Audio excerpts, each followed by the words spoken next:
என்னை ஆட்கொண்டவரும் நான் சேவிக்கிறவருமாகிய அருமையானவராகிய இயேசு கிறிஸ்துவின் பரிசுத்தமுள்ள நல்ல நாமத்துக்கு மகிமையும் கனமும் துதியும் ஸ்தோத்திரமும் உண்டாவதாக. இந்த இடத்துல நிற்கவும் கர்த்தருடைய நாமத்தை மகிமைப்படுத்தவும் எனக்கு வாய்ப்பை ஏற்படுத்தினதான் நம்முடைய தலைமை போதகர் மற்றும் ஸ்தோத்திரம் கமிட்டி மெம்பர்ஸ் பாஸ்டர் சுமார் அத்தனை பேருக்கும் இயேசுவின் நாமத்தினால் என்னுடைய நன்றியை தெரிவித்துக் கொள்கிறேன். உங்களோடு கூட சாட்சியை பகிர்ந்து கொள்வதிலே நான் ஒரு பெரிய பாக்கியமாக எண்ணுகிறேன். என்னுடைய பெயர் பிரபுதாஸ். நான் கள்ளக்குறிச்சி என்கிறதான ஒரு சமீபத்திலே புதிதாக ஏற்படுத்தப்பட்ட இந்த மாவட்டமாக ஏற்படுத்தப்பட்ட இந்த கள்ளக்குறிச்சி மாவட்டத்திலே ஒரு சிறு கிராமத்திலே பிறந்து வளர்ந்தவன். நான் இயேசுவை அறியாத ஒரு இந்து குடும்பத்திலே பிறந்தவன். எனக்கும் இயேசுவுக்கும் எந்த விதமான சம்பந்தமும் இல்லை, எந்த விதமான நெருக்கமும் இல்லை. எப்படிப்பட்டதான ஒரு இந்து குடும்பத்திலே பிறந்தவன். அதோடு மாத்திரமல்ல, என்னுடைய தகப்பனார் இந்துவாக இருந்தால் மாத்திரமல்ல, அவர் மிகவும் ஒரு குடிகாரராகவும் ஒரு கோபக்காரராகவும் அந்த பகுதியிலே ஒரு வெறியன் என்று அழைக்கப்படுவதற்கு ஏதுவாக ஒரு அடிதடி போன்றதான பல பிரச்சனைகளிலே வாழ்ந்து வந்த ஒரு மனுஷனாக இருந்தார். இது நிமித்தமாக என்னுடைய குடும்பங்கள் மிகவும் தரித்திரத்திலேயும் சமாதானம் இல்லாமையிலேயும் மிகுந்த நெருக்கத்திலேயும் வாழ்ந்து வந்தது. என்னுடைய தாயாருக்கும் என்னுடைய தாத்தா பாட்டிக்கும் எங்களுக்கும் ஒரு மிகுந்த வேதனை.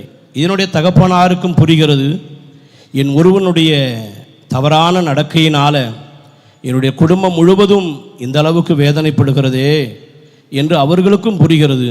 ஆனால் அவர்களால் தன்னை சரிப்படுத்தவோ சீர்படுத்தவோ ஒழுங்குபடுத்தவோ முடியவில்லை.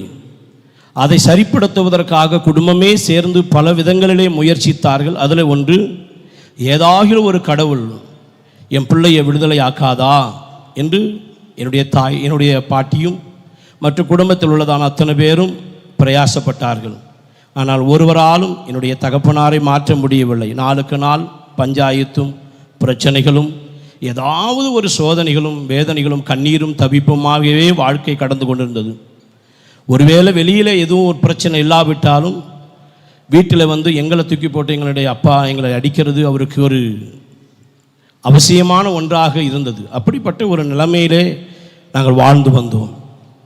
என்னுடைய தகப்பனார் வருகிறார் என்றால் எனக்கு 2 தம்பி ஒரு தங்கச்சி, எல்லாரையும் கூட்டிட்டு ஓடி போய் நான் எங்கேயாவது பதுங்குவேன், ஒளியுவேன். அப்படிப்பட்ட ஒரு நிலைமையில் வளர்ந்தேன். ஆனால் உலக தோற்றத்துக்கு முன்னமே தாயின் கருவில் உருவாகும் முன்னமே உன்னை தெரிந்து கொண்டேன் என்று சொன்ன கர்த்தர், எவ்வளவுதான் குடிகாரராக இருந்தாலும் வெறியனாக இருந்தாலும் என் தகப்பனுக்குள்ளே என் கர்த்தராய் இயேசு கிறிஸ்துவுடைய அன்பு ஊற்றப்பட்டிருந்ததை நான் உணர்ந்தேன். அவர் எவ்வளோ குடித்து வெறித்திருந்தாலும் என்னுடைய ஊருக்கு பக்கத்திலே ஒரு ஆர்சி கோயில் ஒன்று உண்டு.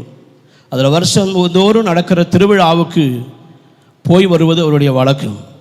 அப்படி இருக்கும்போது ஒரு முறை போய் அங்கே ஒரு பெரிய சிலையெல்லாம் வாங்கிட்டு மாதாவுடைய சிலையெல்லாம் வாங்கிட்டு வீட்டில் வைத்து மெழுகுவத்தி ஏற்றி அப்படி கும்பிட்டு கொண்டு இருக்கும்போது எங்களுடைய ஆவிக்குரிய தகப்பன் என்று சொல்லப்படுகிற பாஸ்டர் ஜோன் ஐயா அவங்க இன்றைக்கி ஆத்தூரில் ஊழியம் செய்கிறாங்க. அவங்க திருநெல்வேலி மாவட்டத்தில் உள்ளதான ஒரு பெரிய ஒரு குரூப்போடு கூட ஒரு டீமோடு கூட என்னுடைய ஊருக்கு சுவிசேஷ ஊழியம் செய்ய வந்தாங்க. அந்த நேரத்தில் குடித்து வெறித்து இருந்ததான் என்னுடைய தகப்பனார் ஆல்ரெடி இயேசு கிறிஸ்துவை ஏற்கனவே அவருடைய இருதயத்துக்குள்ளே நல்ல பிடித்தவராக இருந்தபடியினால கிறிஸ்துவை குறித்து அறிவிக்க வந்ததான எங்கள் ஜோன்ஸ் ஐயாவை பாஸ்டர் அவர்களை பார்த்து அவர்களுக்கு உதவி செஞ்சு அவர்களோடு கூட அந்த பகுதியில் உள்ளதான ஏரியாவெல்லாம் காட்டி கொடுத்து அந்த குடி போதையிலேயே எங்கள் பாஸ்டருக்கு ஒரு உதவியாக போய் சில இடங்களில் போயிட்டு வந்தாங்க. காலங்கள் கடந்து போனது. ஆண்டவருடைய கிருபையினால் தேவன் எங்கள் பாஸ்டர் ஜோன்ஸ் பாஸ்டர் அவர்களுடைய சுவிசேஷம், அவர்கள் காட்டின அன்பு ஒரே நாள் தான், ரொம்ப நாள் ஒன்றும் இல்லை, ஒரே நாள் தான் சுவிசேஷம் அறிவித்தார்கள். ஆனால் அவர்களுக்குள்ளே தெரிந்திருக்கிறது இந்த மனுஷன் கண்டிப்பாய் கர்த்தரால் பிடிக்கப்படுவார் என்று. அதே போல் ஆண்டவர் எங்களை தொட்டார். எங்கள் ஊருக்கு பக்கத்தில் ஒரு சின்ன சபை இருந்தது. இந்த சபைக்கு கர்த்தர் எங்களை அழைத்து சென்றார். நாங்கள் அப்படி ஊருக்கு ஊழியத்துக்கு போயிட்டு அந்த சர்ச்சுக்கெல்லாம் போயிட்டு வரும்போது என்னுடைய தகப்பனாருக்குள்ளே ஒரு பெரிய மாற்றத்தை உணர்ந்தார். எதை விட முடியலையோ, எது அவரை அடிமைப்படுத்தி வைத்திருந்ததோ அதை அவர் மேற்கொள்ள அதை அவர் ஜெயிக்க அவரால் முடிந்தது போல ஒரு பலனை அவர் உணர ஆரம்பித்தார்கள். உடனே அவருக்குள்ள ஒரு சந்தோஷம், இந்த இயேசு மெய்யான தெய்வம் என்பது எனக்கு ஓரளவுக்கு ஆரம்பத்திலே தெரியும், ஆனாலும் இவ்வளோ வல்லமை உள்ளவர் என்பது எனக்கு தெரியல, கண்டிப்பாக இவர் என்னை மாற்றுவார், என் குடும்பத்தை ஆசீர்வதிப்பார் என்று சொல்லி தொடர்ந்து அதிகமாக நாங்கள் ஆண்டவருக்குள்ளே வர ஆரம்பித்தோம். நிறைய மாற்றங்கள். எவ்வளவு மோசமானவராக இருந்தாரோ நேர் ஆப்போசிட்டாக என்னுடைய தகப்பனாரை கர்த்தர் மாற்றினார். அப்படி மாற்றி அவருக்குள்ள ஒரு பெரிய சந்தோஷம், இப்படியும் ஒரு வல்லமை உண்டா, இந்த தெய்வத்துக்கு நாம் என்ன செய்வது, ஆகாதவனாய் அற்பமானவனாய். எசேக்கியேல் தீர்க்கதரிசன புஸ்தகம் 16ஆம் அதிகாரம் 6வது வசனத்தில் சொல்லியிருக்கிறது, நான் உன் அருகே கடந்து போன போது இரத்தத்தில் கிடக்கிற உன்னை பார்த்து, ஒரு கண்ணும் இறங்காத இருக்கிற இரத்தத்தில் கிடக்கிற உன்னை பார்த்து பிழைத்திரு என்று சொன்னேன் என்று சொன்ன வார்த்தையின்படி என்னுடைய தகப்பனாருக்கு அப்படிப்பட்ட ஒரு பிழைப்பை இயேசு கிறிஸ்து அருளினார். அந்த பிழைப்பை கண்டதான என்னுடைய தகப்பனாருக்கு ஆண்டவருக்காக எதையாவது ஒன்று செய்யணுமே என்று யோசிக்கும் போது எங்களுடைய அன்றைய சூழ்நிலைக்கு அவருக்கு ஒன்றும் இன்றைக்கும் அல்ல என்றைக்குமே அவ்வளோ பெரிய தெய்வத்துக்கு ஒன்றும் செய்ய முடியாது என்று சொல்லி நிர்ணயித்தார். சாலமோன் ஞானி சொல்கிறார், வானம் சிங்காசனம், பூமி பாதபடி, இவ்வளோ பெரிய தெய்வத்துக்கு நான் எப்படி ஆலயத்தை கட்ட முடியும் என்று தீரு ராஜாவினிடத்தில் சொன்னது போல, இவ்வளோ பெரிய தெய்வத்துக்கு எந்த மனுஷனாலும் எப்பொழுதுமே ஒன்றும் ஈடு கட்ட முடியாது என்பதை அறிந்த என்னுடைய தகப்பனார் என்னுடைய மூத்த மகனை கர்த்தருடைய ஊழியத்துக்காக நான் ஒப்பு கொடுக்கணும் என்று அவர்கள் நியமித்தார்கள். அப்பொழுது என்னுடைய வயசு ஒரு 10-11 வயசு தான் இருக்கும். இது எனக்கு தெரியாது. ஆனால் எனக்கு ஊழியம் என்பது ஒரு சுதரம் பாரமாகவோ அதை குறித்ததான ஒன்று எனக்கு தெரியாது. கர்த்தருக்கு செய்ய வேண்டும், கர்த்தருடைய பிள்ளையாய் வாழணும்தான ஒரு எண்ணம் இருந்தது. ஆரம்ப நாட்கள், ரட்சிக்கப்பட்ட நாட்கள், என்னை ஆண்டவர் பிரித்தெடுக்கும்படியாக விரும்பினார். அதன் அடிப்படையிலே அந்த நாட்களிலே எங்களுடைய ஊருக்கு பக்கத்தில் ஒரு கோமிகை டேம் என்று சொல்லப்படுகிற ஒரு டேம் ஒன்று உண்டு. அந்த டேமில் பையங்களோடு கூட சேர்ந்து குளிக்க போனேன். முந்தின நாள் இரவிலே எங்கள் அப்பா சொன்னாங்க, போகாத, நீந்த தெரியாது, செத்து போயிடுவ என்று சொன்னாங்க. ஆனாலும் பொதுவாகவே எதை செய்யக்கூடாதுங்கிறாங்களோ அதை செய்வது மனுஷனுடைய இயல்பு. நான் பையங்களோடு கூட சேர்ந்து குளிக்க போனேன். எல்லாரும் என்னை மட்டும் தனியாக விட்டுட்டு அவங்கெல்லாம் அந்த பக்கத்தில் போயிட்டாங்க. நான் போய் தனியாக இறங்கினது தான் எனக்கு தெரியுமே தவிர வேறு என்ன நடந்தது எனக்கு தெரியாது. ஒரு 2-3 முறை உள்ளே போயிட்டு வந்தேன். அதுக்கு பிறகு என்னுடைய ஜீவன் என்னை விட்டு போய் விட்டது. கொஞ்சம் நேரம் கழித்து ஓடி வந்து நாங்கள் வீட்டுக்கு அறிவிப்பு சொன்னாங்க, ஊரே வந்துட்டு டேமுக்குள்ளே. கொஞ்ச நேரம் எல்லாரும் அழுதாங்க. எங்கள் அப்பாவுக்கும் செய்தி போச்சு.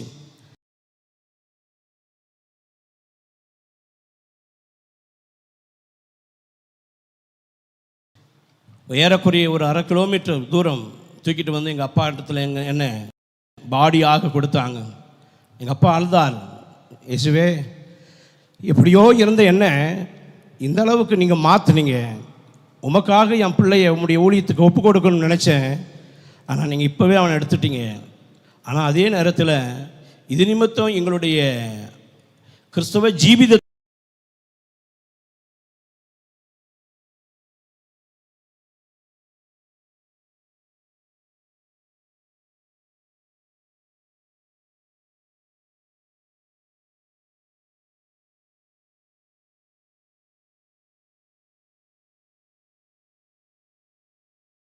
எந்த விதமான இடரலும் நஷ்டமும் வந்துவிடக்கூடாது என்று சொல்லி அவங்க அழுத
பரவாயில்ல, நாங்கள் உங்களுக்கு ஊழியம் செஞ்சு நீங்கள் ரட்சிக்கப்பட்டீங்க, இப்போ நீங்களே எங்களுக்கு ஒரு ஊழியக்காரராக வந்திருக்கிறீங்க அப்படின்ட்டு எங்கள் பேரில் சந்தோஷப்பட்டாங்க.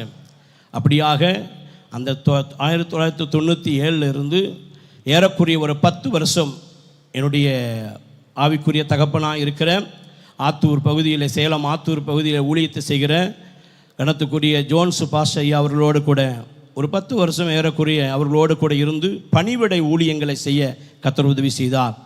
திருநெல்வேலி, நாமக்கல், திருப்பூர், ஆத்தூர் போன்ற பல இடங்களில் அனுப்புகிற இடங்கள்லாம் பணிவிடை ஊழியங்கள், சபை பொறுப்பல்ல, பணிவிட ஊழியங்களை நிறைவேற்ற ஆண்டவர் உதவி செய்தார். என்னுடைய திருமணம் முடிந்தது. சோத்திரம். அருமையான கடந்து போனதான தாசையா பாஸ் அவர்கள் சோதரம் மேட்டுப்பாளையம் பகுதியிலே என்னை கொண்டு போய் வைத்தார்கள். அங்கே ஒரு 5 வருஷம், பெரியநாயக்கன் பாளையத்தில் ஒரு 5 வருஷம், கோயம்புத்தூர் சென்ற ஊழியத்திலே ஒரு 11 வருஷம், இப்படியாக ஏறக்குறைய ஒரு 30 வருஷத்துக்கு பக்கத்தில் இந்த ஊழியத்தில் ஆண்டவர் என்னை இதுவரைக்கும் வைத்து நடத்தி வருகிறார். இப்போ சமீபமாக நான் ஞாராவில், பாகோடு பகுதியில் உள்ளதான ஞாராவில் நீதிபுர பகுதியிலே கர்த்தருடைய ஊழியத்தை செய்து வருகிறேன். கர்த்தருடைய நாமத்துக்கு மகிமை உண்டாவதாக. இந்த அளவாய் கர்த்தர் என்னை இந்த ஊழியத்தில் நடத்தி வருகிறார். இதுவரைக்கும் சபைக்கு கீழ்ப்படிய, சபையினுடைய சட்டத்திட்டங்களுக்கெல்லாம் ஒத்துப்போக கர்த்தர் எனக்கு உதவி செய்தார். தொடர்ந்து ஆண்டவர் என்னோடு கூட இருந்து ஆண்டவருடைய சித்தத்தை உண்மையாய் நிறைவேற்ற எனக்கு கிருபை தரும்படியாக நீங்கள் எனக்காக ஜெபித்து கொள்ளுங்கள். ஆண்டவருடைய நல்ல நாமத்துக்கு மகிமை உண்டாவதாக. ஆமென்.